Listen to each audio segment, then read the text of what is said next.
വെനസ്വേലയിൽ America നടത്തിയ അപ്രതീക്ഷിത ആക്രമണത്തിൽ സൈന്യത്തിന് അത് തടുക്കാൻ സാധിച്ചിരുന്നില്ല. അവരുടെ പക്കലാകട്ടെ റഷ്യ നൽകിയ S-300 ഉണ്ടായിരുന്നിട്ട് പോലും അവർക്ക് പരാജയം ഏറ്റുവാങ്ങേണ്ടി വന്നിരിക്കുകയാണ്. എന്നാൽ അതിനു പിന്നിൽ എന്താണ് കാരണം എന്നതാണ് ഇപ്പോൾ എല്ലാവരും അന്വേഷിക്കുന്നത്. വെനസ്വേലയുടെ ഉയർന്ന പർവ്വത നിരകളിൽ ആ ശിഖരങ്ങളിലെല്ലാം തന്നെ മറയാക്കിക്കൊണ്ട് അപ്രതീക്ഷിത ആക്രമണം അമേരിക്ക നടത്തിയപ്പോൾ അതിനെതിരെ റഷ്യ നൽകിയ S-300 എന്ന വ്യോമ പ്രതിരോധ സംവിധാനം അത് ഉപകാരപ്പെട്ടില്ലെന്ന് മാത്രമല്ല, സൈന്യത്തിന് ദയനീയമായ ഒരു പരാജയമാണ് അവിടെ ഏറ്റുവാങ്ങേണ്ടി വന്നിരിക്കുന്നത്.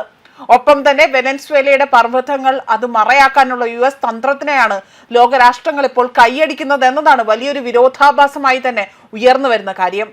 യുദ്ധവിമാനങ്ങൾ ഉപയോഗിച്ചുകൊണ്ട് ആക്രമിക്കുന്നതിന് മണിക്കൂറുകൾക്ക് മുൻപേ തന്നെ അവിടെ ഉപഗ്രഹ സംവിധാനങ്ങൾ ഉപയോഗിച്ചുകൊണ്ട് വെനസ്വേലയുടെ വാർത്താവിനിമയ സംവിധാനങ്ങൾക്കെതിരെ അമേരിക്ക സൈബർ ആക്രമണം നടത്തിയിരുന്നു.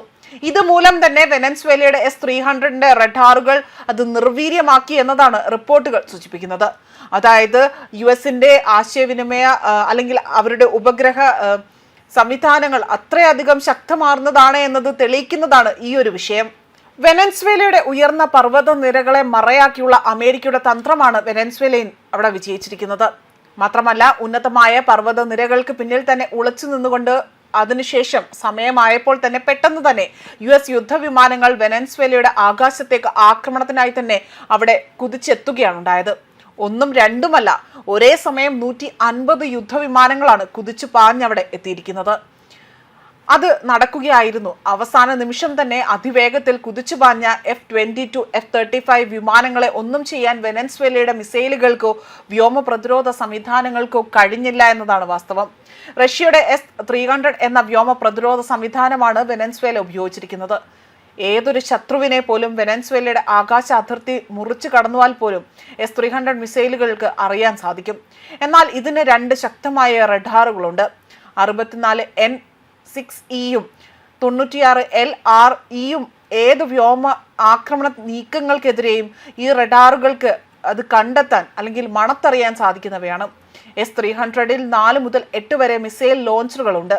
ഇതിൽ നിന്നും 16 മുതൽ 32 വരെ മിസൈലുകളെ ഒറ്റയടിക്ക് പാഞ്ഞു ചെല്ലാൻ അല്ലെങ്കിൽ അവിടെ അതിനെ ആക്രമിച്ച് കീഴ്പ്പെടുത്താൻ സാധിക്കുന്നവയാണ്.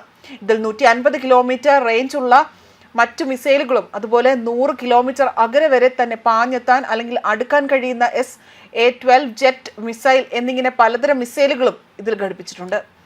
ഏകദേശം 10 S-300 എന്നതാണ് വെനസ്വേലയുടെ കയ്യിലുള്ളത്.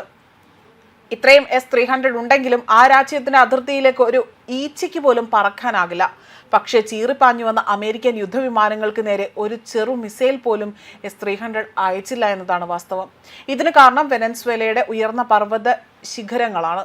ഇവയ്ക്ക് പിന്നിൽ മറഞ്ഞിരിക്കുകയായിരുന്നു അമേരിക്കയുടെ യുദ്ധവിമാനങ്ങളും ഹെലികോപ്റ്ററുകളും.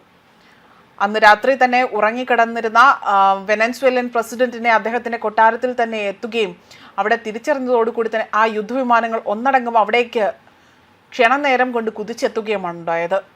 മാത്രമല്ല, വലിയ രീതിയിലുള്ള ആക്രമണം അവിടെ അഴിച്ചുവിടുകയും അവർക്ക് നേരെ വലിയ രീതിയിലുള്ള പ്രശ്നങ്ങൾ ഉണ്ടാക്കാൻ അവിടെ കഴിയുകയും സാധിക്കുകയാണ് ഉണ്ടായത്.